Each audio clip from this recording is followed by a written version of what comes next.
Hi guys, कैसे हैं आप लोग? कैसे चल रही है एग्जाम्स की प्रिपरेशन? बात की एग्जाम्स की प्रिपरेशन तो it's all about MEG03, that is British novel. अब ब्रिटिश नॉवल की प्रिपरेशन कैसे करनी है and how you guys are going to crack max marks in this particular paper. अब नॉर्मली लोगों के दिमाग में कई सारी चीजें आती हैं दैट सर कैसे पढ़ना है, पढ़ने की टेक्निक क्या होगी, किस तरह हम मैक्स मार्क्स ले सकते हैं। So this is the first class for MEG03, those are going to give the exams in जून और दिसंबर। कि जून के एग्जाम जुलाई में होते हैं, अगस्त में होते हैं, really I have no idea regarding that. Wait for the notification from the university. Till then we do know how to prepare. अब लास्ट टाइम प्रिपरेशन नहीं है, this is not last time preparation, actually this is the first class for disappointed student. Those who have not given the exams till now, अभी उनके जून के exam जुलाई में होते हैं, अगस्त में होते हैं, तो guys this video definitely works for you. And especially this video I will definitely go and give to all my online students. ये वीडियो एक ऐसी वीडियो है जिसको मैं लेके आ रहा हूँ YouTube पे सबके लिए, not just for my online students. तो यहाँ क्लियर करते हैं सबके सब स्टूडेंट इस वीडियो को फॉलो करते हैं और अगर जो मैं इसमें बता रहा हूँ आप उसको फॉलो करते हैं, definitely going to crack at least 70+. तो पहले क्लियर करते हैं नॉर्मली होता क्या। When we do take a look over the first year papers, such as the aspects of language or the British poetry, so as compared to these two papers, British drama and British novels look so easy. Seriously, look so easy. क्योंकि यहाँ हमें ऐसा लग जाता है that really these all we can go through the stories and after clearing the stories we can crack the paper easily. Somehow I'm agree with you. Seriously, I'm agree with you guys कि आप बिल्कुल ठीक सोच रहे हैं। पढ़ने का तरीका भी ये होना चाहिए। फर्स्ट ऑफ ऑल आपको MEG 2 और 3 को उठाना चाहिए। अब आपने कहा पहले दो पेपर आपने उठाया MEG 2 और 3 और दोनों पेपर ऐसे हैं 70+ स्कोर करते हैं, कम से कम, लीस्ट बोल रहा हूं, ज्यादा आप जा सकते हैं। तो आपने कहा हाउ टू, कॉन्सेप्ट क्या है, कैसे क्लियर करते हैं, स्टेप बाय स्टेप प्रिपरेशन है, एक एक चीज को हम डिस्कस करेंगे। तो दो तीन चीजें दिमाग में आती हैं, एक तो चीज को डिस्कस कर लेंगे, दो तीन चीजें याद रखनी है। क्या याद रखनी है? पहला, that do you have any short of experience of reading literature. Literature को पढ़ने का कोई भी एक्सपीरियंस है आपके पास? नहीं है तो कोई बड़ी बात नहीं है, but I let you know one thing that before going through this literature such as the poetry, not poetry, drama और novel, you guys need to clear one thing in your mind that you need to read as you are playing the characters. तो guys यहां पे पढ़ना नहीं है, पहले clear कर देना। Those think that they're going to read and crack everything, sorry guys, that's not that cup of tea. यहां पे आपको पढ़ना नहीं है, आपको एक्ट करना है। You need to read as you are acting, means you need to feel that. So the first thing for the students of British novel is not to reach, try to play. Not to read, try to play. What is try to play? You need to play that particular characters. When you feel that characters, you're going to remember them ever. It was been 10 or 12 years or 15 years being passed out and I just went for these papers, but still the characters are being visible to me because I didn't read these characters. Same with you guys, you need to feel these characters. Whether I'm talking about the Pride and Prejudice, the Bennet sisters, or I'm talking about the Heart of Darkness, or I can say that I must really mention the Prime of Miss, sir prime of miss dot को हमने read ही नहीं किया, कभी नहीं पढ़ा, क्योंकि लोगों ने बोला कि उसको छोड़ देते हैं, there is no need to do that. Honestly अगर आप मेरे से पूछेंगे then I will go for each and every novel honestly, but when you don't have time then you skip 2 और 3। Definitely when you don't have time then you skip 2 और 3, but strategy ये कहती है कि अगर कोर्स कंप्लीट है तो उसको पूरा करना है, क्योंकि ये आपको आगे काम आएगा नेट JRF पे भी। तो गाइस जो है कोर्स में उसको तो पूरा पढ़ लेते हैं। And seriously I really saying this कि यार यहाँ पे सारे के सारे नॉवल बहुत इंटरेस्टिंग है, कोई भी एक नॉवल ऐसा नहीं जो बोरिंग होगा। तो नॉवल के डिस्क्रिप्शन देना, सिलेबस पूरा दिया हुआ है प्रीवियस वीडियोस में, आप चेक कर सकते हैं। You can go through by the complete syllabus, but here I am going to tell you the most important points. कैसे करनी प्रिपरेशन, पढ़ने का तरीका क्या होगा, किन बेसिक्स को दिमाग में रखना है। सबसे पहले एक चीज क्लियर करो, जब भी आप किसी नॉवल को उठाते हो, आपने कहा सबसे पहले मैंने उठाया कौन सा? सर मैंने उठाया Tom Jones. Yes, that comes in my mind. Tom Jones, one of the most important one. अभी टॉम जोन्स दिमाग में आती, मेरे दिमाग में आता है हेनरी फील्डिंग. यस,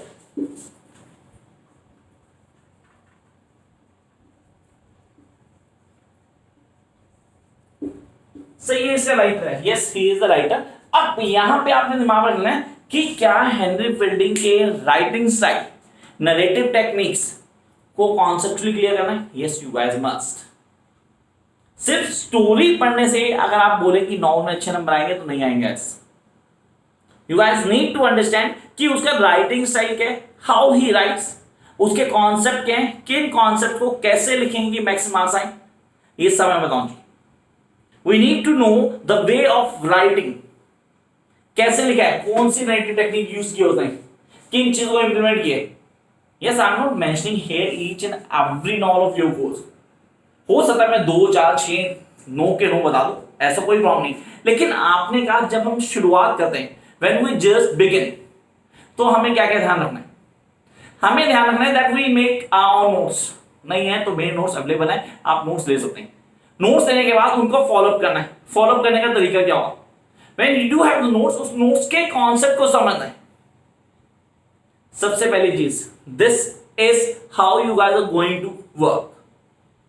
आपका कॉन्सेप्ट शुरू होता है सबसे पहले से, and the very first is Tom Jones. अब टॉम जोन्स में characters,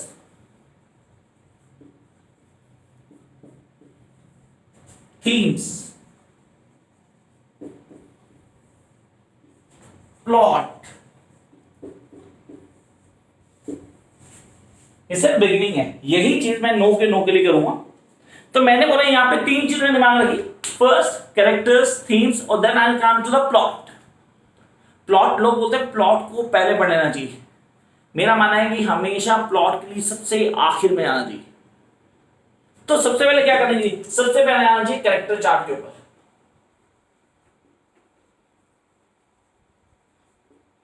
I always mention in each and every video mind कि यार आप लोगों को कैरेक्टर चार्ट बनाना चाहिए. You guys must go for character charts. अभी कैरेक्टर चार्ट्स क्या हैं, कैसे बनाएंगे कैरेक्टर चार्ट्स, क्यों बनाना चाहिए character charts, and why we need to use all these while implementing our answer. And as you say in the beginning of the class that we need to read, not read, play. We need to play these characters because when you play you can feel the pain. I'm not here mentioning the pain of someone else, I'm here mentioning the character's pain in which they go through in the entire novel. वो आपके लिए बहुत जरूरी है. And then जब आप एक character chart बनाते हैं, आपको एक चीज करनी, कोटेशंस. अगर आप ये कोटेशंस, या अगर मैं बोलूं दूसरे वर्ड में कोट्स या स्टेटमेंट्स याद रख सकते हैं, तो एक पॉजिटिव नहीं, एक बहुत बड़ा प्लस पॉइंट ले जाते हैं हम अपनी राइटिंग में, जो हमें से कभी किसी ने नहीं किया. हम लोगों को बताया गया कि ड्रामा के अंदर ही कोट्स ऐड होते हैं, ऐसा कुछ नहीं है. whether it's drama or novel, you guys can add quotes. ये कोट काम करते हैं. टॉम जोन्स की बात करता हूं, he was a bastard. Yes, he was a bastard, but he was the protagonist of the story. somehow he was, अगर हिंदी में बोलते दिल फेंक आशिक था, लेकिन कहीं ना कहीं वो एक हीरो था, उसमें क्वालिटीज थी हीरो की. But how do I get to know, जब मैं उसके कुछ स्टेटमेंट्स को ऑन टिप करता हूं, मैं देखता हूं कि कैसे पढ़ना है, पढ़ने का तरीका क्या है. Yes, you do have the notes, आप नोट्स फॉलो करते हैं. मैक्सिमम मेरे ऑनलाइन स्टूडेंट्स ये क्लास पहले देखते हैं, तो यहां पे आप लोगों की क्लास में आज लेके आया हूं. लेकिन ये आप क्लियर करेंगे कि हमें कैसे पढ़ना है, पढ़ने का तरीका क्या है, किन चीजों को क्लियर करना है from the beginning to the last. And those who are taking classes they need not to follow कि सब कौन सा पढ़े कौन सा छोड़े. मैं नो के नो करवाऊंगा, नो के नो ऑन टिप होनी चाहिए आपको. देन गाइस ऑप्शन लेके जाते हैं.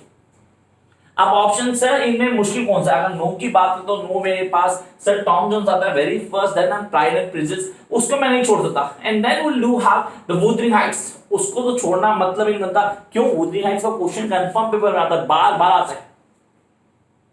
How would I leave that particular character? Sir, the Heathcliff. Heathcliff या हेथक्लिफ या बेलफिल या मास्टर बेलफिल की बात करूं, oh I do take out the Catherine, Cathy, एक कैरेक्टर्स, इन कैरेक्टर्स को प्ले कर लेना आप लोगों ने। तो फर्स्ट थिंग जो आपके लिए जरूरी है जब आप तैयारी करें नॉवल राइटिंग की, तो आपको बेसिक्स दिमाग में रखने। इसमें passage to India, the role the case, जो रेप हुआ ही नहीं उस रेप के ऊपर पूरी स्टोरी बेस हो गई। वहां कहीं ना कहीं इंटीग्रिटी दिखाई गई, सेकुलरिज्म को हाईलाइट किया गया, and what does the role play between Hindu and Muslims in India post independence, उसको हाईलाइट किया गया। ये सारी चीजें ऑन टिप ऑन जी। Now how would I am going to get all that, उसके कॉन्सेप्ट क्या है, the heart of darkness, Marlow को पढ़ना, ये कर्ट्स को समझना, कर्ट्स के कैरेक्टर क्या है, ये सारी चीजें बताने वाला हूं। तो गाइस करना क्या है पहले क्लियर करते हैं, करना क्या है, करने का तरीका क्या है। तो अभी से कॉन्सेप्ट को लेके शुरू हो जाओ। This is right time then और you need to start up. Yes you do have the books and other things, कोई प्रॉब्लम नहीं, आप खाली वीडियोस फॉलो करो यार, यूट्यूब पे सारी वीडियोस है मेरी। इन बिटवीन हम तो चैनल सब्सक्राइब नहीं किया होगा, नहीं किया जाए तो प्लीज चैनल को सब्सक्राइब करना और नोटिफिकेशन घंटे को प्रेस करना ताकि आपको नोटिफिकेशन मिल जाए। तो खाली सिर्फ फर्स्ट ईयर नहीं, फाइनल ईयर MEG 1 से MEG 16 हर पेपर के नोट्स, हर पेपर की वीडियोस यहां मिलती हैं आपको। करना क्या है, कैसे क्लास शुरू है, ऑनलाइन क्लासेस चल रही है, उसका रजिस्ट्रेशन करवा सकते हैं। क्लासेस ऑलरेडी शुरू चुके हैं गाइस, सो जितनी जल्दी शुरू करेंगे उतना बेनिफिट आपको है। तब तक करना कुछ नहीं है, सिर्फ वहां जाके नोटिफिकेशन बटन पे प्रेस कर देना है ताकि आपको नोटिफिकेशन मिलते रहे। वीडियो को लाइक करें अगर लगी कुछ समझ में आया और फायदा हुआ है, और बाकी रहा कि आगे कैसे पढ़ना था। ये तो सिर्फ था कि स्टार्ट कैसे करना है, हाउ टू स्टार्ट, पढ़ना कैसे है। भाई तो पूरा टाइम पढ़ा यार, एक एक वीडियो डालूंगा, हर चीज क्लियर करूंगा। और अगर इसके बाद भी कोई डाउट है, अगर लग रहा है कि यार इस पेपर के लिए सर प्लीज बताइए कि इस पेपर में डाउट आ रहा है, कमेंट बॉक्स आपके लिए, आप कमेंट बॉक्स में आए, मैं डेफिनेट रिप्लाई करूंगा। Till then keep watching guys, bye.